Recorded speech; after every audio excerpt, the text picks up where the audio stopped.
ಶಿವಗಂಗೆ ಶಿವಗಂಗೆ ಶಿವಗಂಗೆ.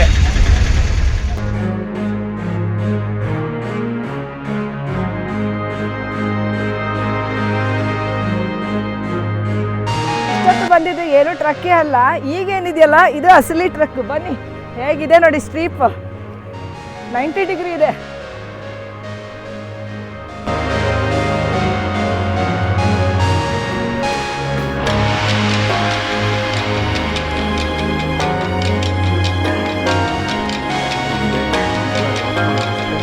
ಇಲ್ಲಿ ಸ್ಟೀಪ್ ಹತ್ತಿ ಮೇಲೆ ಬಂದರೆ ನಂದಿ ಬಾಗಿಲು, ದ್ವಾದಶ ಜ್ಯೋತಿರ್ಲಿಂಗ ಇದು. ಹರ ಹರ್ ಮಹಾದೇವ್. ಇದೇ ನೋಡಿ ಶಾಂತಲಾ ಡ್ರಾಪ್ ಪಾಯಿಂಟ್, ಶಿವಗಂಗಾ ಬೆಟ್ಟದ ಮೇಲೆ ಇರ್ತಕ್ಕಂಥ ಶಾಂತಲಾ ಡ್ರಾಪ್ ಪಾಯಿಂಟ್ ಇದು.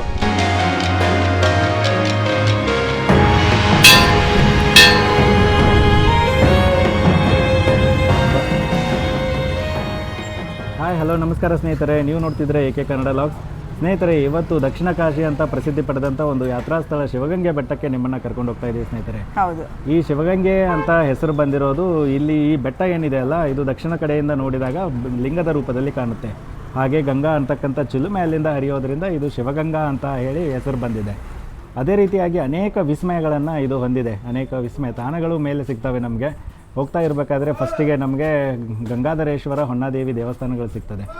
ಅದಾದಮೇಲೆ ಮೇಲೆ ಇರ್ತಾ ನಿಮಗೆ ಅನೇಕ ಸ್ಥಳಗಳನ್ನು ನೋಡ್ಬೋದು. ಗಂಗಾ ಚಿಲುಮೆಯನ್ನು ನೋಡ್ಬೋದು, ಹಾಗೆ ಶಾಂತಲಾ ಡ್ರಾಪ್ ಪಾಯಿಂಟನ್ನು ನೋಡ್ಬೋದು, ಹಾಗೆ ನಂದಿ ವಿಗ್ರಹವನ್ನು ನೋಡ್ಬೋದು.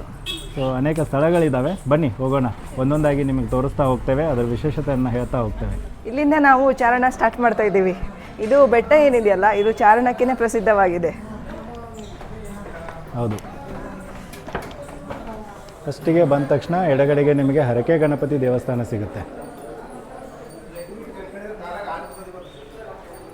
ಹಾಗೆ ಸ್ನೇಹಿತರೆ, ಬೆಟ್ಟ ಮೇಲೆ ಏರ್ತಿರ್ಬೇಕಾದ್ರೆ ಅನ್ನದಾಸೋಹ ನಿಲಯ ಕೂಡ ಇದೆ. ಸೊ ಇಲ್ಲಿ ಅನ್ನದಾಸೋಹ ಕೂಡ ಸಿಗುತ್ತೆ. ಮತ್ತು ಇದು ಬೆಟ್ಟ ಏರ್ತಿರ್ಬೇಕಾದ್ರೆ ನಿಮಗೆ ಫಸ್ಟಿಗೆ ಟ್ರೆಕ್ಕಿಂಗ್ ಭಾಳ ಈಸಿ ಇರುತ್ತೆ. ಸೊ ಸ್ವಲ್ಪ ಮೇಲೆ ನಡೆದುಕೊಂಡು ಹೋದ ಹಾಗೆ ಸ್ಟೀಪ್ ಬರುತ್ತೆ. ಅನ್ನದಾಸೋಹ ನಿಲಯ ಪ್ರತಿದಿನ ಉಚಿತ ಅನ್ನದಾಸೋಹ ನಡೆಯುತ್ತೆ ಇಲ್ಲಿ. ಬೆಳಿಗ್ಗೆ 12ರಿಂದ ಮಧ್ಯಾಹ್ನ 3ರವರೆಗೆ. ನೋಡಿ, ಇಲ್ಲಿ ಬೋರ್ಡ್ ಕೂಡ ಹಾಕಿದ್ದಾರೆ. ಕೋತಿಗಳ ಕಾಟ ತುಂಬ ಇದೆ. ಏರಿ ಸ್ವಲ್ಪ ಮೆಟ್ಟಲು ಏರಿ ಬಂದ ಮೇಲೆ ಇಲ್ಲಿ ನಿಮಗೆ ಪಾತಾಳಗಂಗಾ ವೀರಭದ್ರ ಸ್ವಾಮಿ ಸನ್ನಿಧಿ ಇದೆ. ಅದೇ ರೀತಿಯಾಗಿ ಇಲ್ಲಿ ಎದುರುಗಡೆ ನಿಮಗೆ ಬಾಗಿಲ ಗಣಪತಿ, ಗಡಿಯಾರದ ಗಣಪತಿ ಅಂತಲೇ ಪ್ರಸಿದ್ಧಿ. ಬಾಗಿಲು ಗಣಪತಿ, ಗಡಿಯಾರ ಗಣಪತಿ. ಬನ್ನಿ ಫಸ್ಟಿಗೆ ಪಾತಾಳಗಂಗೆ ನೋಡ್ಕೊಂಡು ಬರುವ. ಈ ಶಿವಗಂಗೆಯಲ್ಲಿ ಕಾಣದಂಥ ಒಬ್ಬರು ಮಹರ್ಷಿಗಳು ಒಂದು ಕಾಲಲ್ಲಿ ತಪಸ್ಸನ್ನು ಮಾಡಿ ಶಿವನನ್ನು ಆರಾಧಿಸಿದರು. ಯಾಕಂದರೆ ಗಂಗೆಯನ್ನು ಇಲ್ಲಿ ಹರಿಸಬೇಕು ಅಂತ. ಅದೇ ರೀತಿಯಾಗಿ ಶಿವನ ಜಟೆಯಿಂದ ಗಂಗೆ ಇಲ್ಲಿ ಹರಿದ್ಲು, ಹಾಗಾಗಿ ಶಿವಗಂಗಾ ಕ್ಷೇತ್ರವಾಯಿತು ಅಂತ ಒಂದು ಇತಿಹಾಸನೂ ಇದೆ ಈ ಪ್ಲೇಸಿಗೆ. ಸ್ನೇಹಿತರೆ, ಈ ಶಿವಗಂಗಾ ಬೆಟ್ಟ ಇದೆಯಲ್ಲ, ಇದು ಸುಮಾರು 1368 ಮೀಟರ್ ಎತ್ತರ ಇದೆ. ಅಂದರೆ ಸುಮಾರು 4555 ಅಡಿ ಅಷ್ಟು ಎತ್ತರದ ಬೆಟ್ಟ ಇದು. ಸೊ ಚಾರಣ ಮಾಡುವಾಗ ಫಸ್ಟಿಗೆ ನಮಗೆ ಈಸಿಯಾಗಿ ಚಾರಣ ಮಾಡ್ತೇವೆ. ಇಲ್ಲಿ ಪಾತಾಳಗಂಗೆ ನೋಡ್ಬೋದು ನೀವು, ಪಾತಾಳಗಂಗೆಗೆ ಬಂದಿದ್ದೇವೆ. ಇಲ್ಲಿವರೆಗೂ ತುಂಬ ಈಸಿಯಾಗಿ ಬರ್ತೇವೆ. ಮುಂದೆ ಮೇಲೆ ಬೆಟ್ಟ ಹೋಗ್ತಾ ಸ್ವಲ್ಪ ಸ್ಟೀಪ್ ಆಗಿ ಹೋಗುತ್ತೆ. ನಾವು ಮುಂದೆ ವೀರಭದ್ರೇಶ್ವರ ಸನ್ನಿಧಿ ಕೂಡ ಇದೆ. ಸೊ ಅದನ್ನು ನೋಡಿಕೊಂಡು ನಾವು ಮೇಲೆ ಬೆಟ್ಟ ಹತ್ತಿರುವ ಹಾಗೆ ಅಲ್ಲಿ ಅನೇಕ ತೀರ್ಥಗಳನ್ನು ನೋಡ್ಬೋದು. ಅದೇ ರೀತಿಯಾಗಿ ಬೆಟ್ಟದ ಪೂರ್ತಿ ಮೇಲೆ ಹೋದಾಗ ಅಲ್ಲಿ ನಂದಿ ಸಿಗುತ್ತೆ. ಹಾಗೆ ಸ್ನೇಹಿತರೆ, ಈ ಶಿವಗಂಗಾ ಬೆಟ್ಟ ಏನಿದೆಯಲ್ಲ, ಇದು ಪುರಾಣ ಕಾಲದಲ್ಲಿ ಉಲ್ಲೇಖ ಇದೆ. ಪುರಾಣ ಕಾಲದಲ್ಲಿ ಇದಕ್ಕೆ ಕಾಕತ್ಗಿರಿ ಅನ್ನೋಂಥ ಪರ್ವತದ ಹೆಸರು ಇತ್ತು. ಸೊ ಅದು ಕ್ರಮೇಣ ಆಮೇಲೆ ಹೊಯ್ಸಳರ ಕಾಲದಲ್ಲಿ ಇದಕ್ಕೆ ಮತ್ತೆ ಮರು ನಾಮಕರಣ ಅಂದರೆ ಅದಕ್ಕೆ ಇದರ ಮೂಲ ಹೆಸರನ್ನು ಉಪಯೋಗಿಸ್ಲಿಕ್ಕೆ ಶುರು ಮಾಡಿದರು, ಶಿವಗಂಗೆ ಅಂತ. ಸೊ ಆಮೇಲೆ ಈ ಬೆಟ್ಟದ ಮೇಲೆ ಏನು ಗಂಗಾಧರೇಶ್ವರ ಹೊನ್ನಾದೇವಿ ದೇವಸ್ಥಾನಗಳಿದ್ದಾವಲ್ಲ, ಜನವರಿಯ ಸಂಕ್ರಾಂತಿ ದಿನದಂದು ಜಾತ್ರೆ ಆಗುತ್ತೆ. ಸೊ ಸಂಕ್ರಾಂತಿ ಹಬ್ಬದ ದಿನದಂದು ಶಿವನಿಗೆ ಮತ್ತು ಪಾರ್ವತಿಗೆ, ಅಂದರೆ ಹೊನ್ನಾದೇವಿ ಅಂದರೆ ಪಾರ್ವತಿ ದೇವಿ, ಸೊ ಮದುವೆಯನ್ನು ಮಾಡ್ತಾರೆ. ಆ ಟೈಮಲ್ಲಿ ಆ ಗಂಗಾ ಚಿಲುಮೆಯಿಂದ ನೀರು ಹರಿದು ಬರುತ್ತೆ. ಆ ನೀರನ್ನು ತಗೊಂಡೋಗಿ ದೇವರಿಗೆ ಅಭಿಷೇಕ ಮಾಡಿ ಪೂಜೆಯನ್ನು ನೆರವೇರಿಸ್ತಾರೆ. ಸೊ ಆ ರೀತಿಯಾಗಿ ಕಾರ್ಯ ನಡೆಯುತ್ತೆ. ಆಮೇಲೆ ಇಲ್ಲಿ ಇನ್ನೊಂದು ವಿಶೇಷ ಏನಂತಂದರೆ, ನಮ್ಮ ಜನರ ನಂಬಿಕೆ ಹಾಗೂ ಭಕ್ತಾದಿಗಳ ನಂಬಿಕೆ ಅಂದರೆ, ಶಿವಲಿಂಗದ ಮೇಲೆ ತುಪ್ಪವನ್ನು ಹಾಕಿದರೆ ಅದು ಬೆಣ್ಣೆ ಆಗಿ ಕನ್ವರ್ಟ್ ಆಗುತ್ತಂತೆ. ಯೂಶ್ವಲಿ ಏನಾಗುತ್ತೆ, ಬೆಣ್ಣೆಯನ್ನು ಕರಗಿಸಿ ತುಪ್ಪ ಮಾಡ್ತೇವೆ, ಆದರೆ ತುಪ್ಪ ಇಲ್ಲಿ ಸವರಿದಾಗ ಅದು ಬೆಣ್ಣೆಗೆ ಕನ್ವರ್ಟ್ ಆಗುತ್ತೆ ಅನ್ನೋದು ನಂಬಿಕೆ ಇದೆ. ಹೊನ್ನಾದೇವಿ ಯಾಕೆ ಶಾಪ ಕೊಡೋದು? ಊರು ಹೊಡಿಯಲ್ವಲ್ಲ, ಆಚೆ ನೀರು ಬಂದರೆ ಶಾಪ ಕೊಟ್ಟಿರೋದು. ಗಂಗೆಗೆ ಕಾವಲು ವೀರಭದ್ರ ಸ್ವಾಮಿ. ಮೇಲು ಬಂದರೆ ಊರು ಹೊಡಿಯಲ್ಲ. ಹಾಗೆ ನೀನು ಬೇಸಿಗೆ ಮೇಲ್ಗೋ ಮಳೆಗಾಲ ಹೊಡಿದ್ರು ಶಾಪ ಕೊಟ್ಟಿರೋದು.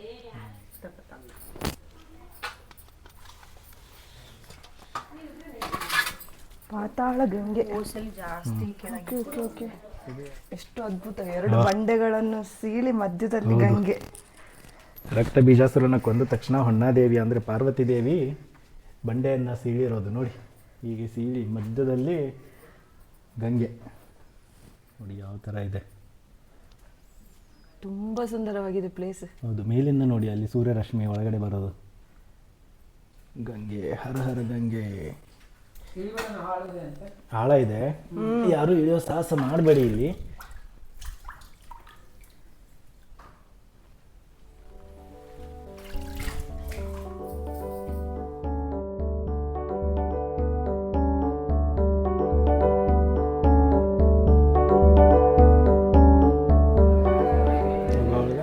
ಇಲ್ಲಿ ನೋಡ ದ್ವಾರಪಾಲಕರು.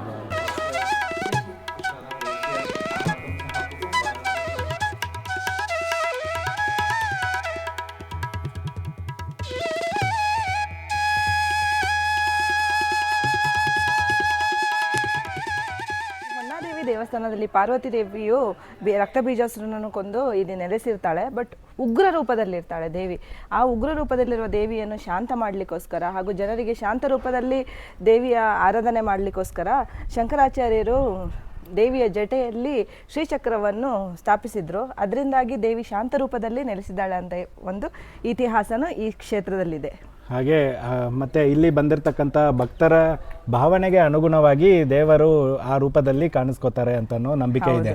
ಮತ್ತು ಈ ದೇವಿಗೆ ಅನೇಕ ಸೇವೆಗಳನ್ನು ಮಾಡಿಸ್ತಾರೆ. ಅದರಲ್ಲಿ ಅರಿಶಿನ ಸೇವೆ ತುಂಬ ಇಷ್ಟವಾದಂಥ ಸೇವೆ ಅಂತ ಈ ದೇವಿಗೆ ಇಲ್ಲಿ ಹೇಳಲಾಗುತ್ತೆ. ಹಾಗೆ ಸ್ನೇಹಿತರೆ, ಇಲ್ಲಿ ಮೇಲ್ಗಡೆ ಆರುಮುಗ ಸುಬ್ರಹ್ಮಣ್ಯ ಸ್ವಾಮಿ ಸನ್ನಿಧಿ ಇದೆ ನೋಡಿ. ಅಷ್ಟೊಂದು ಅದ್ಭುತವಾದಂತಹ ದೇವರ ವಿಗ್ರಹ.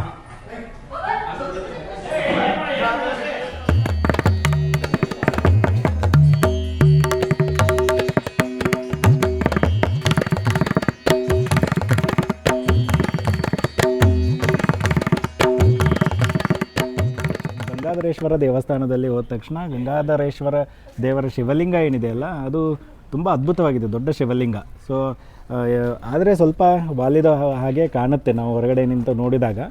ಅದೇ ರೀತಿಯಾಗಿ ಆ ದೇವಸ್ಥಾನದ ಎದುರುಗಡೆ ಕೆಂಪೇಗೌಡರ ಖಜಾನೆಯ ಒಂದು ಗವಿ ಮಾರ್ಗ ಕೂಡ ಇದೆ. ಮುಂಚೆ ಕಾಲದಲ್ಲಿ ಅದು ಓಪನ್ ಇತ್ತಂತೆ, ಈಗ ಕಾಲಕ್ರಮೇಣ ಅದು ಕ್ಲೋಸ್ ಆಗಿದೆ. ಅದೇ ರೀತಿಯಾಗಿ ಇದೇನು ಗೊತ್ತಾ, ಬೆಂಗಳೂರಿನಲ್ಲಿರುವ ನಮ್ಮ ಗವಿ ಗಂಗಾಧರೇಶ್ವರಕ್ಕೆ ಡೈರೆಕ್ಟ್ ಇಲ್ಲಿಂದ ಕನೆಕ್ಷನ್ ಇತ್ತು ಅಂತ ಒಂದು ಇತಿಹಾಸನೂ ಇದೆ. ಹೌದು ನೋಡಿ, ಗಂಗಾಧರೇಶ್ವರ ದೇವಸ್ಥಾನದ ಪಕ್ಕದಲ್ಲಿ ನೀವು ನೋಡ್ಬೋದು, ಇಲ್ಲಿ ತುಂಬ ಅನೇಕ ನಾಗರ ಕಲ್ಲುಗಳಿದ್ದಾವೆ.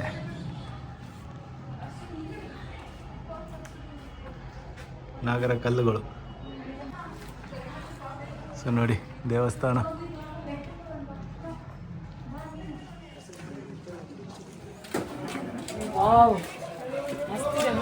ಅಲ್ವಾ? ಬೆಟ್ಟ ನೋಡಿ ಇಲ್ಲಿ. ಹೊಯ್ಸಳರ ಕಾಲದ ದೇವಸ್ಥಾನ ಅಲ್ಲ, ತುಂಬ ವಿಶಾಲವಾದ ದೇವಸ್ಥಾನ. ಇದು ಇನ್ನೂ ಇದಿಷ್ಟೇ ಕಾಣುತ್ತೆ ಬೆಟ್ಟ.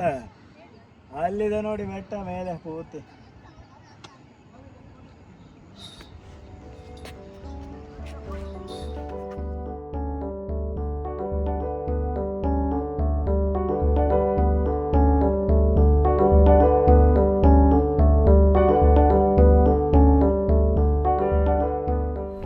ಎಷ್ಟು ದೊಡ್ಡ ಬೆಟ್ಟ. ಬೆಟ್ಟದ ಮೇಲಿಂದ ನೋಡಲ್ಲಿ ನೀರಿನ ಸೆಲೆಗಳೆಲ್ಲ ಹೇಗೆ ಬರ್ತಿದೆ ಅಂತ ಅಲ್ವಾ? ಅಲ್ಲಿ ನೋಡು, ಅಲ್ಲಿ 2 ಬಂಡೆಗಲ್ಲುಗಳು ಹೌದು, ಎದುರು ನಿಂತಿರೋ ಹಾಗೆ ಕಾಣುತ್ತೆ. ಮನುಷ್ಯರು.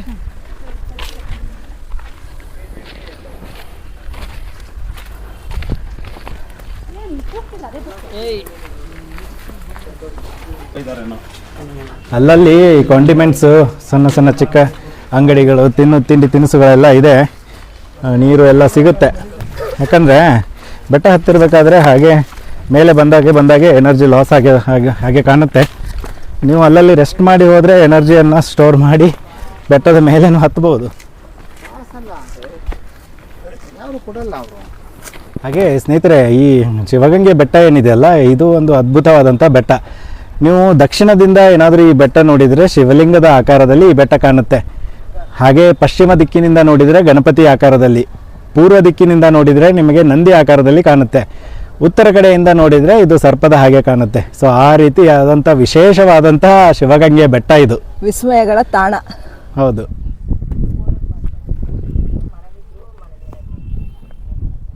ಬೆಟ್ಟದ ಮೇಲೆ ಬಸವಣ್ಣ. ಹರಕೆ ಬಸವಣ್ಣ. ಬನ್ನಿ ಮುಂದೆ ಹೋಗೋಣ. ಹೌದು, ಇಲ್ಲಿ ಒಳಕಲ್ ತೀರ್ಥದ ಹತ್ರ ಬಂದಿದ್ದೇವೆ ನಾವು.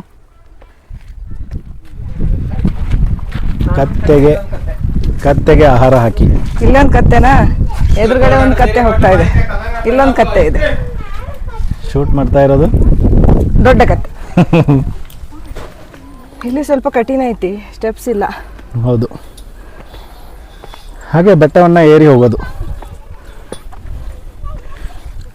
ಚೆನ್ನಾಗಿ ಗ್ರಿಪ್ ಇರೋ ಚಪ್ಪಲಿಯನ್ನು ಹಾಕೊಂಡ್ಬರ್ಬೇಕಿಲ್ಲಿ.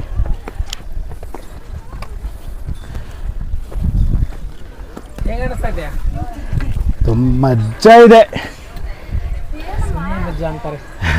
ಸಾಕಾಗ್ತಾ ಇದೆ ಹೇಗಿದೆ ಅಲ್ವಾ? ಒಮ್ಮೆ ಹತ್ತೋದಂದ್ರೆ ಬೇಜಾರು. ದಿನ ಬೆಳಿಗ್ಗೆ 5 ಗಂಟೆಗೆ ಹತ್ತಿ ಹೋಗ್ತಾ ಇದ್ದಾನಲ್ಲ, ಎಲ್ಲಿ ಕೇದಾರ್ನಾಥ ಟ್ರಕ್ ಮಾಡಿ ಬಂದಾನ. ಈಗ ಶಿವಗಂಗೆ ಕಷ್ಟ ಆಗ್ತಿದೆ ಅಂತ ಅವ್ನಿಗೆ. ಎಲ್ಲ ಟ್ರಕ್ಗಳು ಒಂದೊಂದು ಥರ ಬೇರೆ ಬೇರೆ ಅನುಭವ ಕೊಡುತ್ತೆ. ನೇತ್ರಾವತಿ, ಕುಲುಕ್ಮುಲ್ಲ, ಟ್ರೆಕ್ಕು, ಕೇದಾರ್ನಾಥ್ ಈ 3 ಮುಗಿಸಿದ್ದೀನಿ ಇವಾಗ. ಹಾಂ, ಸೊ ಈಗ ಶಿವಗಂಗೆ ಟ್ರೆಕ್. ಹಾಗೆ ಸ್ನೇಹಿತರೆ, ನೀವು ಕೂಡ ಶಿವಗಂಗೆ ಬೆಟ್ಟಕ್ಕೆ ಬರ್ತೀರಾ ಅಂತಂದರೆ ಇದು ಬೆಂಗಳೂರಿನಿಂದ ಸುಮಾರು ಒಂದು 60 ಕಿಲೋಮೀಟ್ರ್ ದೂರದಲ್ಲಿದೆ. ಬೆಂಗಳೂರಿಂದ ನೀವು ಬೈಕು, ಕಾರು ಎಲ್ಲ ತೊಗೊಂಡು ಬರ್ಬೋದು. ಕಾರಿಗೆ ಅಲ್ಲಿ ಪಾರ್ಕಿಂಗ್ ಕೆಳಗಡೆನೇ ಮಾಡಬೇಕಾಗತ್ತೆ. ಪಾರ್ಕಿಂಗ್ ಚಾರ್ಜಸ್ ಇದೆ ಒಂದು 50 ರೂಪಾಯಿ. ಅದೇ ರೀತಿಯಾಗಿ ನೀವು ಸಾರಿಗೆ ಇಲಾಖೆ ಬಸ್ಸಿನಿಂದ ಕೂಡ ಬರಬಹುದು. ನೀವು ಬೆಂಗಳೂರಿಂದ ತುಮಕೂರಿಗೆ ಹೋಗುವ ಮಾರ್ಗ ಇದೆಯಲ್ಲ, ಆ ಮಾರ್ಗದಲ್ಲಿ ಬಂದರೆ ದಾಬಸ್ಪೇಟೆಯಿಂದ ಒಂದು 10 ಕಿಲೋಮೀಟ್ರ್ ಮುಂಚೆನೇ ನಿಮಗೆ ಒಂದು ಶಿವಗಂಗೆ ಕ್ರಾಸ್ ಅಂತ ಸಿಗುತ್ತೆ. ಆ ಶಿವಗಂಗೆ ಕ್ರಾಸಿಂದ ಒಳಗಡೆ ಸುಮಾರು ಆ ಶಿವಗಂಗೆ ಕ್ರಾಸಿಂದ 10 ಕಿಲೋಮೀಟ್ರ್ ಒಳಗಡೆ ಇದೆ. ದಾಬಸ್ಪೇಟೆಯಿಂದ ಬರ್ತೀರಂದರೆ ಸುಮಾರು ಒಂದು 20 ಕಿಲೋಮೀಟ್ರ್ ದೂರ ಆಗ್ತದೆ. ಅದೇ ರೀತಿಯಾಗಿ ತುಮಕೂರಿಂದ ಒಂದು 30 ಕಿಲೋಮೀಟ್ರ್ ದೂರ ಆಗ್ತದೆ.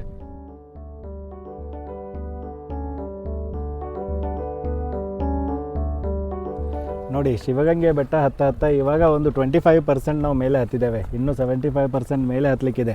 ಸುಮಾರು 1368 ಮೀಟರ್ ಹೈಟ್ ಇರ್ತಕ್ಕಂಥ ಬೆಟ್ಟ. ಸೊ ಹತ್ತಿರಬೇಕಾದ್ರೆ ಅಲ್ಲಲ್ಲಿ ಕುಳಿತುಕೊಂಡು ಮೇಲೆ ಹತ್ತಿದರೆ ಒಳ್ಳೆಯದು. ಈ ಬೆಟ್ಟದ ಟ್ರೆಕ್ಕಿಂಗ್ ಅಂತಂದರೆ ಇದು ಒಂದು ಮೀಡಿಯಮ್ ಟ್ರೆಕ್ಕಿಂಗ್ ಅಂತ ಹೇಳ್ಬೋದು.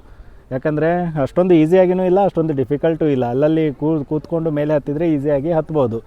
ಆಮೇಲೆ ಅಲ್ಲಿ ಇರ್ತಕ್ಕಂಥ ಗವಿಗಂಗಾಧರೇಶ್ವರ ದೇವಸ್ಥಾನ ಏನಿದೆಯಲ್ಲ, ಅದು ಧಾರ್ಮಿಕ ದತ್ತಿ ಇಲಾಖೆಗೆ ಸೇರಿದೆ. ಅದೇ ರೀತಿಯಾಗಿ ದೇವಸ್ಥಾನದ ಹಿಂದುಗಡೆ ಒಂದು ರಸ್ತೆ ಬರ್ತದೆ. ಆ ರಸ್ತೆಯಿಂದ ನೀವು ಮೇಲೆ ಬಂದರೆ ಬೆಟ್ಟಕ್ಕೆ ಬರ್ತೀರ. ಸೊ ಬೆಟ್ಟಕ್ಕೆ ಬರ್ತಿರ್ಬೇಕಾದ್ರೆ ಫಸ್ಟಿಗೆ ನಿಮಗೆ ಸಿಗೋದೇ ಒಳಕಲ್ಲು ತೀರ್ಥ. ಒಳಕಲ್ಲು ತೀರ್ಥದನ್ನ ನೋಡಿಕೊಂಡು ಮತ್ತೆ ಮೇಲೆ ಹತ್ತುತ್ತಾ ಸ್ವಲ್ಪ ಬೆಟ್ಟ ಸ್ಟೀಪಾಗಿ ಹೋಗುತ್ತೆ. ಇದು ನೋಡಿ, ನಾವು ಬಂದು ತಲುಪಿದ್ವಿ ಈಗ ಒಳಕಲ್ಲು ತೀರ್ಥ.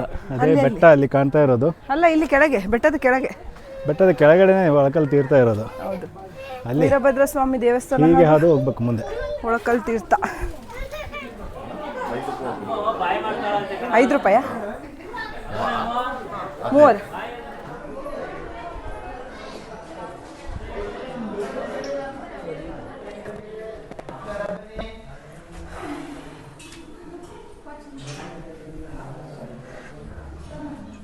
ಒಳಕಲ್ಲು ನಾವು ಕುಟ್ತೀವಲ್ಲ.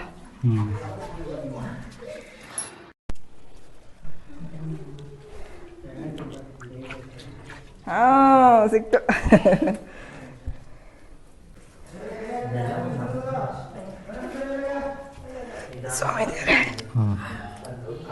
ಸಿಕ್ಕಿತ್ತಲ್ಲ. ಇದೇ ಒಳಕಲ್ಲು ತೀರ್ಥ. ಇದೇ ನೋಡಿ ಒಳಕಲ್ಲು ತೀರ್ಥ. ಓಂ ನಮಃ ಶಿವಾಯ. ಓಂ ನಮಃ ಶಿವಾಯ. ಶಿವನ ಅನುಗ್ರಹ ಇದ್ದರೆ ಏನೆಲ್ಲ ಸಾಧಿಸ್ಬೋದು. ಹೌದು. ಒಳಕಲ್ಲು ತೀರ್ಥದಲ್ಲಿ ವೀರಭದ್ರ ದೇವರ ದರ್ಶನವನ್ನು ಮಾಡಿಕೊಂಡು ಸೊ ಮೆಟ್ಲು ಹತ್ತಿ ಮೇಲೆ ಹೋದರೆ ನಿಮಗೆ ನಾಗರಕಟ್ಟಿ, ಕುಂಭಾವತಿ ತೀರ್ಥ, ಶಿವಪಾರ್ವತಿ ಜ್ಯೋತಿರ್ಲಿಂಗ, ಹಾಗೆ ಕಣ್ವ ಮಹರ್ಷಿ ದೇವಸ್ಥಾನ, ಸುತ್ತುವ ಬಸವ ಮೂರ್ತಿಯನ್ನು ನೋಡ್ಬೋದು. ಹಾಗೆ ಗಿರಿ ಗಂಗಾಧರೇಶ್ವರ ದೇವಸ್ಥಾನ ಕೂಡ ಇದೆ. ಬನ್ನಿ ಹೋಗೋಣ ಮುಂದೆ. ಇಲ್ಲಿಂದ ಕಾಣುತ್ತಾ? ಎಲ್ಲಿ ನೋಡು, ಅಲ್ಲಿ ಮೇಲೆ ಹತ್ತಬೇಕು. ಫುಲ್ ಫಾಗ್ ಇದೆ. ಹಾಂ, ಫಾಗ್ ಇದೆ ನೋಡಿ ಅಲ್ಲಿ. ಚಲೋ ಹೋಗೋಣ.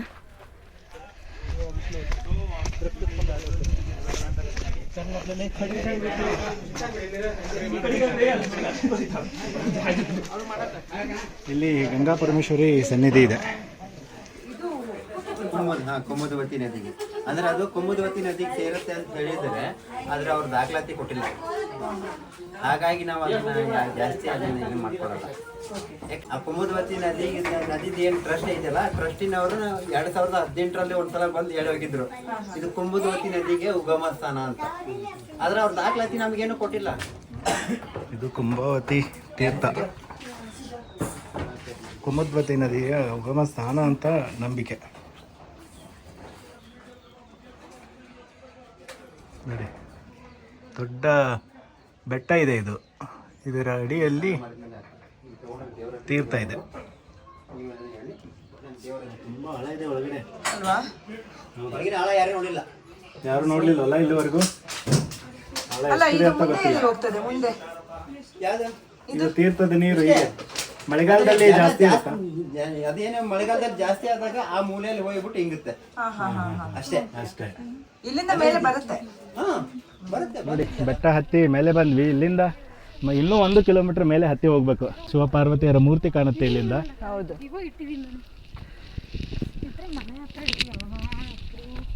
ಸೊ ಅಲ್ಲಿಂದ ಮೇಲೆ ಹತ್ತಲಿಕ್ಕೆ, ಅಂದರೆ ನಮ್ಮ ಮೇಲೆ ನಂದಿ ಇದೆ, ಆ ನಂದಿ ಹತ್ರ ಹತ್ತಲಿಕ್ಕೆ ಮತ್ತೆ ಅಲ್ಲಿ ಮೆಟ್ಲು ಸಿಗುತ್ತೆ. ತುಂಬ ಸ್ಟೀಪ್ ಇದೆ ಅದು. ಹತ್ಬೋದಾ? ನೋಡುವ, ಟ್ರೈ ಮಾಡುವ. ಅದೇ ರೀತಿಯಾಗಿ ಸ್ನೇಹಿತರೆ, ಈ ಶಿವಗಂಗೆ ಬೆಟ್ಟಕ್ಕೆ ವರ್ಷದ 365 ದಿನಗಳು ಅವಕಾಶ ಇರುತ್ತೆ ಬರಲಿಕ್ಕೆ.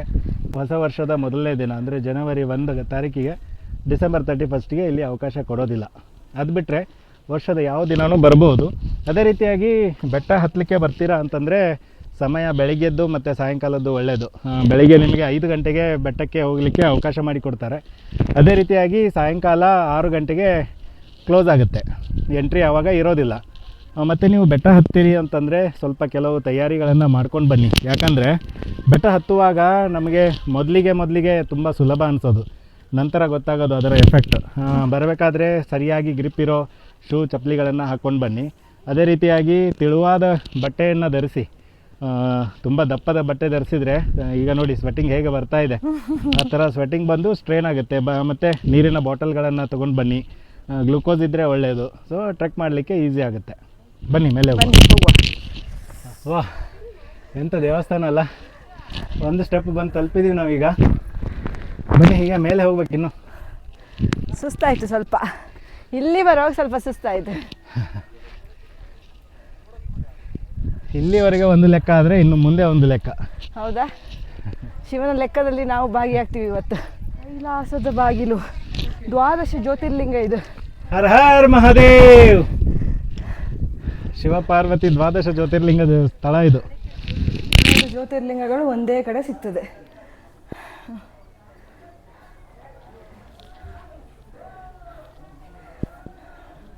ಪ್ರಭಾಕರ್ 6 ಮುಗಿಸಿದೆಯಲ್ಲ ನಾವು? ಇನ್ನೊಂದು 6 ಜ್ಯೋತಿರ್ಲಿಂಗ.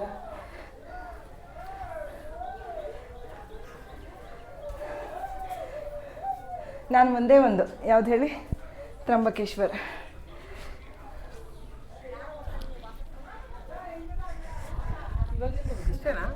ಇಲ್ಲ, ನಂದಿ ಇದೆ ಅಲ್ಲಿ. ಜ್ಯೋತಿರ್ಲಿಂಗ ದೇವಸ್ಥಾನ ದರ್ಶನ ಮಾಡಿಕೊಂಡು ಸೊ ಮತ್ತೆ ಹೀಗೆ ಮೇಲೆ ಹೋದರೆ ಅಲ್ಲಿ ನಂದಿ ಇರೋ ಜಾಗ, ಮತ್ತು ಹಾಗೆ ಶಾಂತಲಾ ಪಾಯಿಂಟ್ ಅಂತ ಏನು ಹೇಳ್ತೀವಲ್ಲ, ಡ್ರಾಪ್ ಪಾಯಿಂಟ್, ಅದು ಕೂಡ ಇದೆ. ಬನ್ನಿ ಹೀಗೆ ಹೋಗೋ. ಇಲ್ಲಿ ಬಂದು ದೇವಸ್ಥಾನದ ಹತ್ರ ಸ್ವಲ್ಪ ಕೂತ್ಕೊಂಡು ದನಿ ಹಾರಿಸ್ಕೊಂಡ್ರೆ ಒಳ್ಳೆಯದು. ಇದೇ ನೋಡಿ ಕುಮುದವತಿ ನದಿ ಉಗಮ ಸ್ಥಾನವಾದಂಥ ಶಿವಗಂಗೆ ಪುಣ್ಯಕ್ಷೇತ್ರ. ಶಿವಗಂಗೆ ಬೆಟ್ಟದಲ್ಲಿದ್ದೀವಿ ಈಗ. ಅದ್ಭುತಗಳಲ್ಲಿ ಅದ್ಭುತ. ಇಷ್ಟೊತ್ತು ಬಂದಿದ್ದು ಏನು ಟ್ರಕ್ಕೇ ಅಲ್ಲ, ಈಗೇನಿದೆಯಲ್ಲ ಇದು ಅಸಲಿ ಟ್ರಕ್. ಬನ್ನಿ, ಹೇಗಿದೆ ನೋಡಿ ಸ್ಟ್ರೀಪ್, 90 ಡಿಗ್ರಿ ಇದೆ.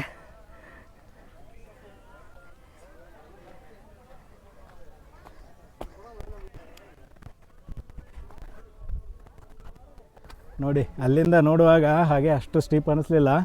ಇಲ್ಲಿ ಮುಂದೆ ನೋಡಿ ಹೀಗೆ ಇದೆ, 90 ಡಿಗ್ರಿಯಲ್ಲಿ ಹೋಗ್ಬೇಕೀಗ. ಹೋಗೋಣವಾ? ಹೋಗೋಣ. ಜೈ ಗಂಗಾಧರೇಶ್ವರ. ಜೈ ಗಂಗಾಧರೇಶ್ವರ. ಮಂಗಣ್ಣ ಕಾಲು ನೋಯ್ತಿದ್ಯಾ? ನೀನು ನೋಡ್ಕೊಳ, ನೀನು ಹತ್ತಿ ಎಲ್ಲ ನೋಡು ಅಂತನದು.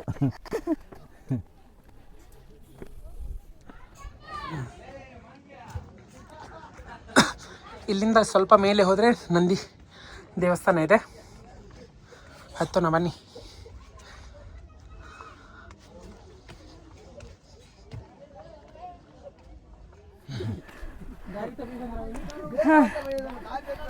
ಹೌದು, ಅವ್ರು ದಾರಿ ತಪ್ಪಿ ಬಂದಾರಂತ ನಾವು ಈಗ ದಾರಿ ತಪ್ಪೇ ಹೋಗುವ.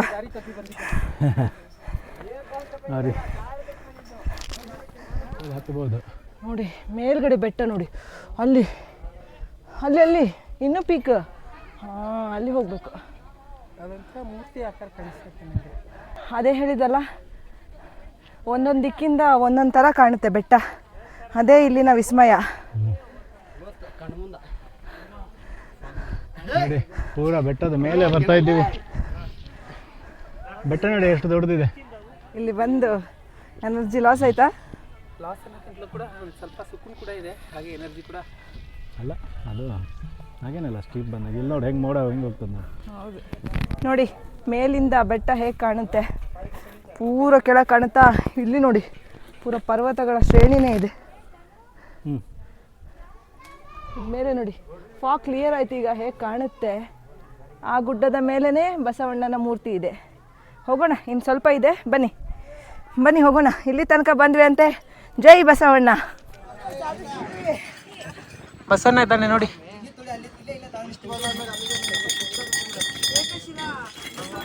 ಒಂದು 20 ಮೆಟ್ಲು ಸ್ವಲ್ಪ ಸ್ಟೀಪ್ ಬರುತ್ತೆ ಹೀಗೆ. ತುಂಬ ಡೇಂಜರ್ ಇದೆ ಅದು. ಅದು ಸ್ವಲ್ಪ ಹೈಟಿನ ಭಯ ಇರೋರು ಇಲ್ಲಿ ಬರದೇ ಇರೋದು ಉತ್ತಮ. ಯಾಕಂದರೆ ಹತ್ತುವಾಗ ಹೇಗೋ ಹತ್ತು ಬಿಡ್ತೇವೆ, ಕೆಳಗೆ ಇಳಿಬೇಕಾದ್ರೆ ತುಂಬ ಡೀಪ್ ಸ್ಟೀಪ್ ಕಾಣುತ್ತಲ್ಲ, ಇಳಿಬೇಕಾದ್ರೆ ಹೆದರಿಕೆ ಶುರು ಆಗುತ್ತೆ. ಹಾಗೆ ಇದು ಶಿವಗಂಗಾ ಬೆಟ್ಟ ಏನಿದೆಯಲ್ಲ, ಅದು ಮುಂಚೆ ಶಿವಪ್ಪ ನಾಯಕನ ಕೋಟೆ ಆಗಿತ್ತಂತೆ. ಅದೇ ಥರ ನಮ್ಮ ನಾಡಪ್ರಭು ಕೆಂಪೇಗೌಡರ ಕಾಲದಲ್ಲೂ ಇದು ಜೀರ್ಣೋದ್ಧಾರ ಆಗಿದೆ. ಹೌದು, ಸುಮಾರು 1100 ಇಸ್ವಿಯಲ್ಲಿನೇ ಈ ದೇವಸ್ಥಾನಗಳೆಲ್ಲ ಇದ್ವು ಅಂತೆ. ಹೌದು ಹೌದು, ಆ ಮೂರ್ತಿಗಳನ್ನು ನೋಡಿದರೆ ಗೊತ್ತಾಗುತ್ತೆ ನಮಗೆ, ಹಳೇ ಕಾಲದ ಮೂರ್ತಿಗಳು. ಬನ್ನಿ, ಇನ್ನು ಸ್ವಲ್ಪ ಇದೆ, ಹೋಗೋಣ. ಈ ಸ್ವಲ್ಪ ಏನಿದೆ ಅಲ್ಲ, ಅದೇ ಎಷ್ಟು ಸ್ಟೀಪ್ ಇದೆ ನೋಡಿ. ಅದು 90 ಡಿಗ್ರಿ ಫುಲ್ 90 ಡಿಗ್ರಿಯಲ್ಲಿ ಸ್ಟೀಪ್. ಮೇಲೆ ಕೂತಿದ್ದಾನೆ ಬಸವಣ್ಣ. ಚಲೋ.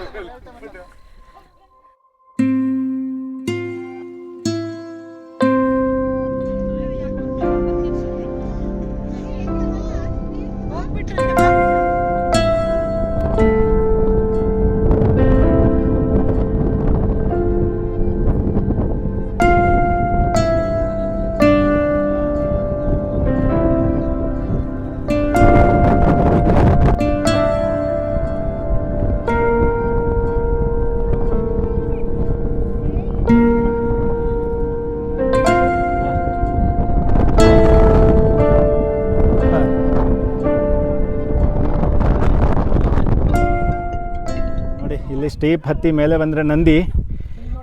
ಈ ನಂದಿ ಆ ಕಡೆಯಿಂದ ಬರ್ತೇವೆ, ಬಂದಮೇಲೆ ಇಲ್ಲಿ ಸುತ್ತ ಹಾಕಿ ನಂದಿ ಸುತ್ತ ಹಾಕಿ ಈ ಕಡೆಯಿಂದ ಇಳಿಬೇಕು. ಆದರೆ ನೋಡಿ ಇಳಿಲಿಕ್ಕೆ ಜಾಗ ಇಲ್ಲ ಇಲ್ಲಿ ಕಾಲಿಡಲಿಕ್ಕೆ. ಅಲ್ಲಿಂದ ಈ ಸರಳಿನ ಭರವಸೆ ಮೇಲೇ ಕಾಲಿಟ್ಟು ಬರಬೇಕು ಅಷ್ಟೇ. ಬಸವಣ್ಣನ ಮೇಲೆ ಭರವಸೆ. ಆ ಕಡೆಯಿಂದ ಬರಬೇಕು ಸರ್. ಇಲ್ಲಿ ಒಂದು ಕಲ್ಲು, ಬಂಡೆಗಲ್ಲು ನೋಡಿ ತುದಿಗೆ ಬಂದು ನಿಂತಿದೆ. ಜರದ್ರೆ ಆಯಿತು ಅಲ್ಲಿ ಕೆಳಗೇನೆ 4000 ಅಡಿ ಕೆಳಗೆ.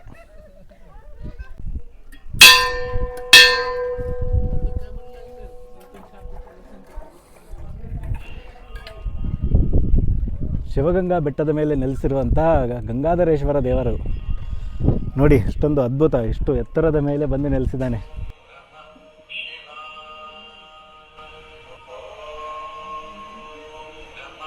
ಗಿರಿ ಗಂಗಾಧರೇಶ್ವರ ನೋಡಿ, ಈ ಶಿವಗಂಗಾ ಬೆಟ್ಟದ ಮೇಲೆ ಅಲ್ಲಿ ಶಾಂತವಾಗಿ ಪ್ರಸನ್ನವಾಗಿ ಆಸೀನರಾದಂಥ ಗಂಗಾಧರೇಶ್ವರ ದೇವರನ್ನು ನೋಡಿದ್ರಿ. ಸೊ ಅದೇ ರೀತಿಯಾಗಿ ಪಕ್ಕದಲ್ಲೇ ಗಿರಿ ವೀರಭದ್ರ ಸ್ವಾಮಿಯವರು ಇಲ್ಲಿದ್ದಾರೆ. ಬನ್ನಿ. ಜೈ ಶ್ರೀ ವೀರಭದ್ರ. ಇದು ಬೆಟ್ಟದ ತುದಿ.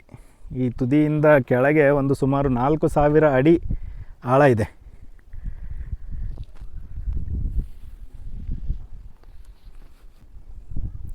ನೋಡಿ, ಇಲ್ಲಿ ಎಲ್ಲ ಫಾಗ್ ಇದೆ, ಈಗ ಅಷ್ಟೊಂದು ಗೊತ್ತಾಗೋದಿಲ್ಲ. ಪ್ಲೇಸ್ ಹೇಗಿದೆ? ಅದ್ಭುತ ಅದ್ಭುತ. ಕೈಕಾಲು ನಡ್ಕ ಬರ್ತಿದೆ. ಅಡ್ವೆಂಚರಸ್ ಇದೆ ಸ್ವಲ್ಪ. ಹೌದು. ಬರಬೇಕು, ಒನ್ ಟೈಮ್ ವಿಸಿಟ್ ಮಾಡ್ಬೋದು. ಚೆನ್ನಾಗಿದೆ, ಬರಬೇಕು ಇಲ್ಲೆಲ್ಲ. ಇಂಥ ಪ್ಲೇಸ್ಗೆ ಬಂದು ಎಕ್ಸ್ಪೀರಿಯನ್ಸ್ ಮಾಡಬೇಕು. ಲೈಫ್ ಟೈಮ್ ಎಕ್ಸ್ಪೀರಿಯನ್ಸ್ ಇವೆಲ್ಲ. ಇದೇ ನೋಡಿ ಶಾಂತಲಾ ಡ್ರಾಪ್ ಪಾಯಿಂಟ್, ಶಿವಗಂಗಾ ಬೆಟ್ಟದ ಮೇಲೆ ಇರ್ತಕ್ಕಂಥ ಶಾಂತಲಾ ಡ್ರಾಪ್ ಪಾಯಿಂಟ್ ಇದು. ಇಲ್ಲಿ ಅದರ ಇದಕ್ಕಾಗಿ 2 ಕಂಬಗಳನ್ನು ನಿಲ್ಲಿಸಿದ್ದಾರೆ. ಬನ್ನಿ, ಈ ಬೆಟ್ಟದ ಮೇಲಿಂದ ಅಂದರೆ ಆಳ ಸುಮಾರು ಒಂದು 4000 ಅಡಿ ಇದೆ. 1600, ಸುಮಾರು 1600 ಮೀಟರ್.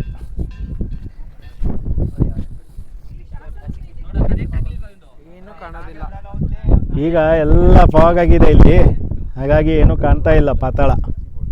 ಯಾಕೆ ಈ ಪ್ಲೇಸನ್ನು ಶಾಂತಲಾ ಡ್ರಾಪ್ ಪಾಯಿಂಟ್ ಅಂತ ಕರೀತಾರಂದರೆ, ಹೊಯ್ಸಳರ ರಾಜನಾದ ರಾಜ ವಿಷ್ಣುವರ್ಧನನ ಪತ್ನಿಯಾದ ಶಾಂತಲೆಯು ಗಂಡು ಸಂತಾನವಿಲ್ಲದ ಕಾರಣಕ್ಕಾಗಿ ಖಿನ್ನತೆಗೆ ಒಳಗಾಗಿ ಇಲ್ಲಿಂದ ಬಿದ್ದು ತನ್ನ ಪ್ರಾಣ ತ್ಯಾಗ ಮಾಡಿದ್ಲು ಅಂತ ಒಂದು ಇತಿಹಾಸ ಇದೆ. ಅದಕ್ಕೋಸ್ಕರ ಇದನ್ನು ಶಾಂತಲಾ ಡ್ರಾಪ್ ಪಾಯಿಂಟ್ ಅಂತ ಕರೀತಾರೆ. ಕಂಬದ ಬುಡಕ್ಕೆ ಶಾಸನನೂ ಇದೆ ಅಲ್ವಾ? ನೋಡಿ. ಹೌದು.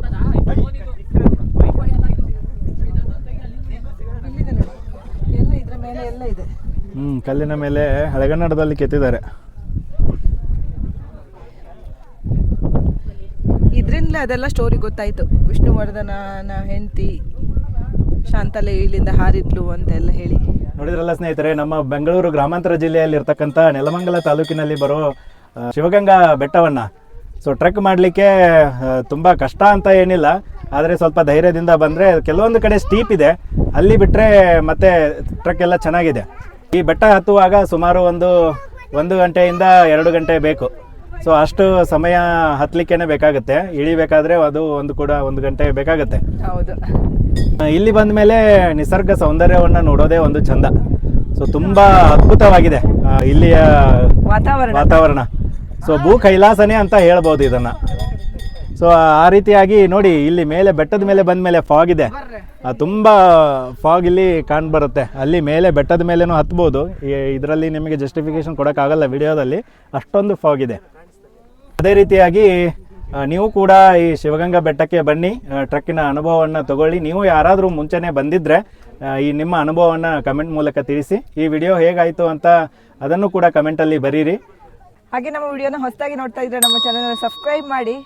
ಈ ವಿಡಿಯೋ ಇಷ್ಟವಾಗಿದ್ದಲ್ಲಿ ಲೈಕ್ ಮಾಡಿ, ನಿಮ್ಮ ಫ್ಯಾಮಿಲಿ ಫ್ರೆಂಡ್ಸ್ಗಳ ಜೊತೆ ಶೇರ್ ಮಾಡ್ಕೊಳ್ಳಿ ಅಂತ ಹೇಳ್ತಾ ಇವತ್ತಿನ ಲಾಗ್ ಇಲ್ಲಿಗೆ ಎಂಡ್ ಮಾಡ್ತಾ ಇದ್ದೇವೆ. ಬಾಯ್ ಬಾಯ್ ಫ್ರೆಂಡ್ಸ್. ಬಾಯ್ ಬಾಯ್. ನೆಕ್ಸ್ಟ್ ವಿಡಿಯೋದಲ್ಲಿ ಮತ್ತೆ ಸಿಗೋಣ.